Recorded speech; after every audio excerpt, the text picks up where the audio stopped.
McAfee World। Hello dear students, आज हम लोग देखेंगे VSEPR theory, valence shell electron pair repulsion theory. Last class में हमने हाइब्रिडाइजेशन थ्योरी देखी थी, उसी की कंटिन्यूएशन में हम लोग आज वीएससी पीआर थ्योरी देखेंगे। ठीक है, तो हमें पता है कि जैसा आपको मैंने बताया था लास्ट क्लास में कि जो लुईस डॉट स्ट्रक्चर था उससे हमें किसी मॉलिक्यूल के अंदर कितने बॉन्ड होंगे वो सारा पता चल जाता था, लेकिन मॉलिक्यूल बाहर से वो कैसा दिखेगा, उसका शेप क्या होगा, उसकी ज्योमेट्री क्या होगी, ये हमें पता नहीं चल पाता है। ठीक है, तो उसको पता करने के लिए ही हाइब्रिडाइजेशन का कॉन्सेप्ट हमें पढ़ाया गया था। ठीक है, लेकिन हाइब्रिडाइजेशन के कॉन्सेप्ट में हमने देखा वहाँ पर हमें कुछ प्रॉब्लम फेस हुई। जैसा कि वहाँ पर बताया गया था कि अगर मॉलिक्यूल का हाइब्रिडाइजेशन sp3 है तो ज्योमेट्री टेट्राहेड्रल होगा। ठीक है, लेकिन जब प्रैक्टिकली कुछ कंपाउंड्स को ऑब्जर्व किया गया तो उनका हाइब्रिडाइजेशन तो sp3 था, पर ज्योमेट्री उनकी टेट्राहेड्रल नहीं थी। फॉर एग्जांपल मैं आपको दिखाता हूँ, जैसे कि आप देख लो, जैसे यहाँ पर हमने ये वाटर का मॉलिक्यूल आपको बना के दिखाया। ठीक है, तो वाटर के मॉलिक्यूल में यहाँ पर इसके दो सिग्मा बॉन्ड बनते हैं हाइड्रोजन के साथ, उसके अलावा यहाँ पर इसके पास दो लोन पेयर हैं। मैं ये दो लोन पेयर को थोड़ा सा हाईलाइट करके यहाँ पे शो कर रहा हूँ। तो अब अगर आप इसका हाइब्रिडाइजेशन निकालेंगे तो टू सिग्मा बॉन्ड है और टू लोन पेयर, तो इसका हाइब्रिडाइजेशन sp3 है। ठीक है, और एक्सपेक्टेड ज्योमेट्री होनी चाहिए इसकी टेट्राहेड्रल। ठीक है, लेकिन इसकी ज्योमेट्री हमें टेट्राहेड्रल नहीं मिलती, इसकी ज्योमेट्री हमें टेट्राहेड्रल नहीं मिलती। उसकी जगह पर हमें इसकी ज्योमेट्री एक्चुअल एक्चुअल इसका शेप कैसा होता है, एंगुलर शेप होता है, या हम उसको बेंट शेप भी कह सकते हैं। एंगुलर और बेंट शेप, बेंट शेप आप समझते होंगे, लाइक सीजर जैसे आप उसको फोल्ड करते हैं ना, तो वो एक बेंट शेप में रहता है कि आपको एक अपनी स्केल ले, उसको आप आयरन की स्केल उसको फोल्ड कर दें, तो आपने क्या किया, उसको बेंड कर दिया, बेंड करके जो शेप आता है उसको बोलते हैं हम लोग बेंड शेप। एंगुलर शेप भी बोल सकते हैं, वी शेप बोल सकते हैं, इस तरह के पॉसिबल शेप्स है। तो होना चाहिए था टेट्राहेड्रल, लेकिन एक्चुअली उसका शेप क्या मिल रहा है हमें, बेंड शेप मिल रहा है। तो इस चीज का एक्सप्लेनेशन हाइब्रिडेशन थ्योरी के पास नहीं था। इसका एक्सप्लेनेशन किसने दिया था, वीएससीपीआर थ्योरी में। चले पहले देखते हैं वीएससीपीआर थ्योरी क्या है, फिर इसके एक्सप्लेनेशन पे भी आएंगे हम लोग। तो अगर आप यहाँ पर वीएससीपीआर थ्योरी को ध्यान से ऑब्जर्व करेंगे तो ये थ्योरी हमें किसने दी थी, गिलेस्पी और नेहॉम ने। Gillespie and Nehalm gave this theory to predict and explain the molecular shapes and bond angles more exactly. The theory was developed extensively by the Gillespie as the valence shell electron pair repulsion theory. This may be summarized as, ये इसके कुछ points हैं। तो पहला point है, the shape of molecule is determined by the repulsion between them, between all of the electron pair, all of the electron pair।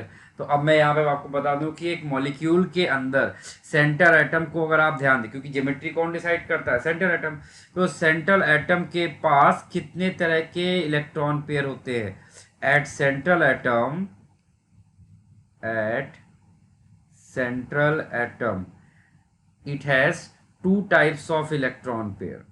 पहला होता है बॉन्ड पेयर ऑफ इलेक्ट्रॉन, जो वो बॉन्ड बनाता है शेयर करके, वो बॉन्ड पेयर ऑफ इलेक्ट्रॉन। ठीक है, और दूसरा होता है अनबॉन्डेड इलेक्ट्रॉन पेयर, जिसको हम लोग क्या बोलते हैं, लोन पेयर ऑफ इलेक्ट्रॉन। ठीक है भाई, तो ये दो तरह के इलेक्ट्रॉन पेयर होते हैं। तो फर्स्ट पॉइंट में उसने क्या बताया है कि the shape of molecule is determined by the repulsion between all of the electron pair, मतलब बॉन्ड पेयर और लोन पेयर, उनके रिपल्शन जो होते हैं, इंटरनल रिपल्शन, उसके ऊपर इसका ज्योमेट्री और शेप डिटरमाइन करता है। क्लियर है मेरी बात बच्चों? ठीक है, अब देखिए इसके बाद कह रहा है second point, a lone pair of electron takes up more shape around the central atom than a bond pair. ठीक है, तो lone pair of electron takes more space around the central atom than the bond pair, since the lone pair is attracted to one nucleus while the bond pair is shared by the two nucleus. It follows the repulsion between the two lone pair is greater than repulsion between one lone pair and one bond pair, which in turn is greater than the repulsion between two bond pair. Thus the presence of lone pair of central atom causes slight distortion.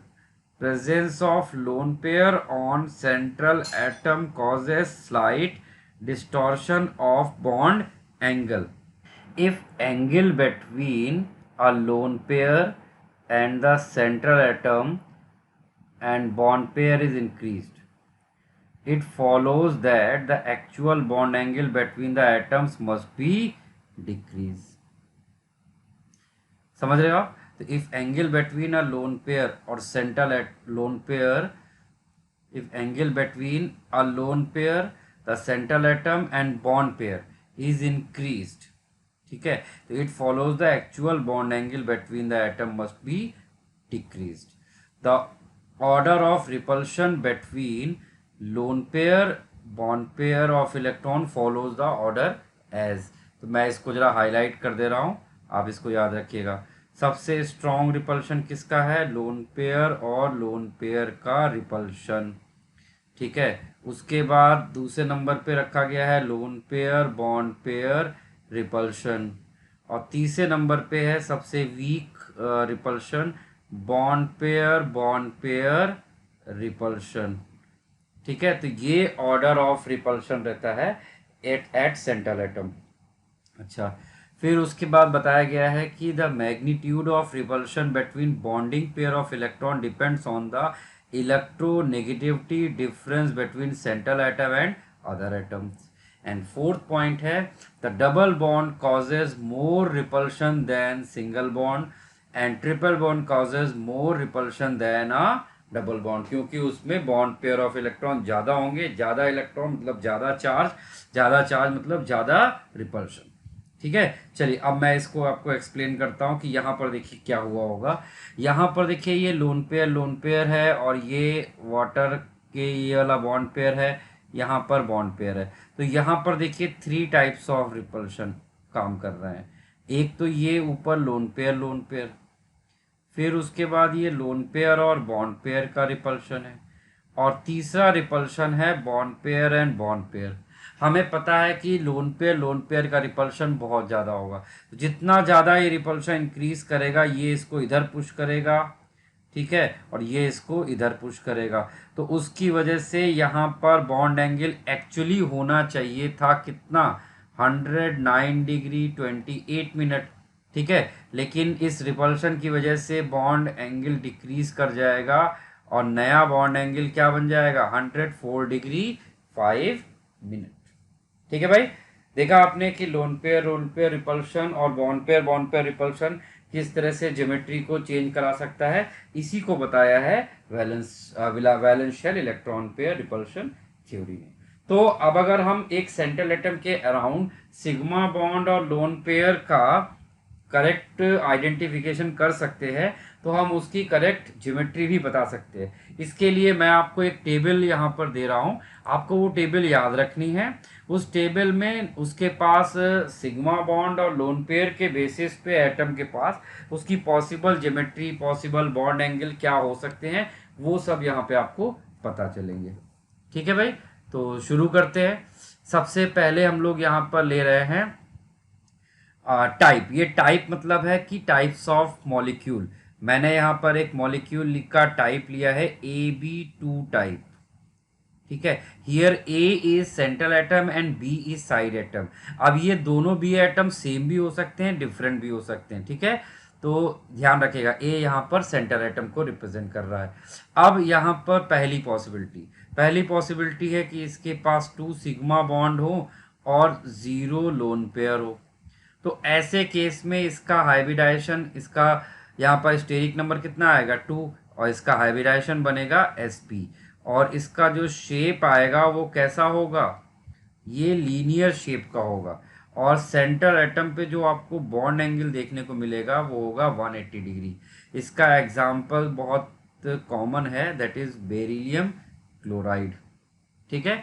अच्छा, अब हम लोग इसी में दूसरा देखते हैं. अब हमने लिया यहाँ पर एक हम इंक्रीज करें 2 सिग्मा और 1 लोन पेयर हमने लिया. तो अभी स्टेरिक नंबर हो गया 3, तो hybridization becomes sp3, sorry sp2, hybridization becomes sp2।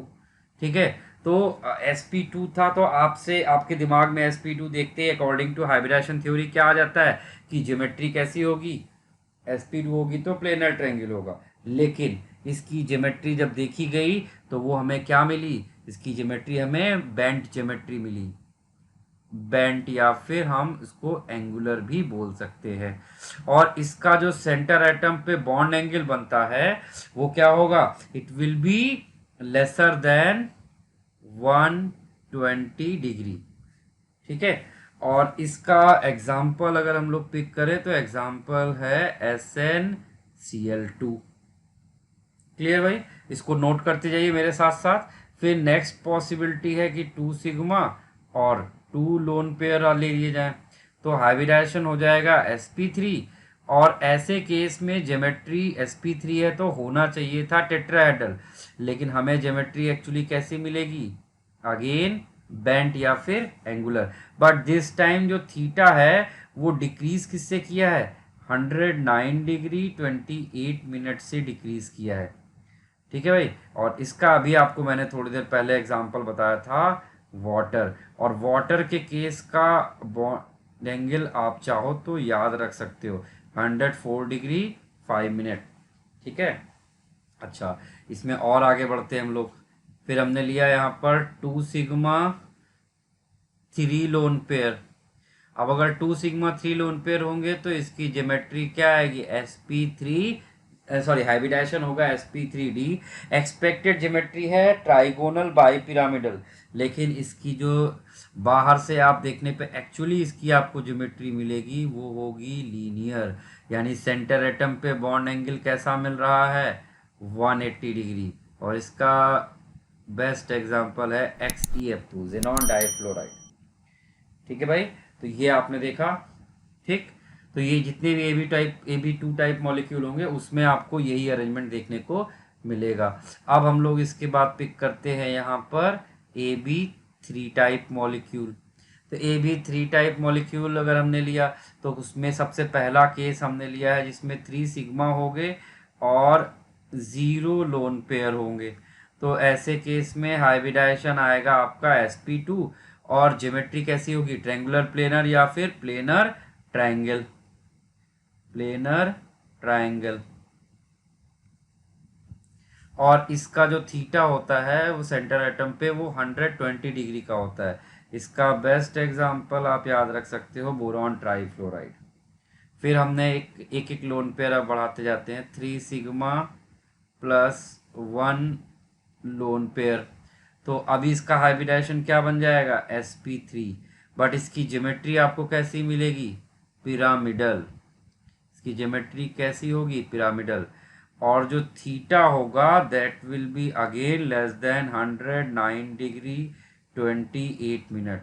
इसका एग्जांपल है अमोनिया गैस, और अमोनिया के केस में ये बॉन्ड एंगल कितना होता है, 107 डिग्री का बॉन्ड एंगल बनाता है। उसके बाद नेक्स्ट इसी में ही 3 सिग्मा 2 लोन पेयर, अगर हमने यहाँ पर 3 सिग्मा 2 लोन पेयर ले लिया तो ये हाइब्रिडाइजेशन इसका कैसा आ जाएगा, sp3d। ठीक है, और इसकी ज्योमेट्री को हम लोग बोलते हैं T shape geometry, T shape geometry. तो sp3d की बेस ज्योमेट्री क्या थी, ट्रेंगुलर बाई पिरामिडल। उसमें दो एंगल होते थे, थीटा 90 डिग्री और 120 डिग्री। तो यहाँ पर जो थीटा है वो दोनों एंगल डिक्रीज करेंगे, वो एक तो ये 120 के नीचे चला जाएगा। ठीक है, एक तो ये 120 डिग्री के नीचे चला जाएगा, दूसरा वो 90 डिग्री वाला भी रिड्यूस हो जाएगा। ठीक है, अब वो एग्जैक्टली कितना होगा डिपेंडिंग ऑन कंपाउंड, तो हमने ये टेंटेटिव यहाँ पे एंगल लिखा है। इसका एग्जाम्पल है ClF3।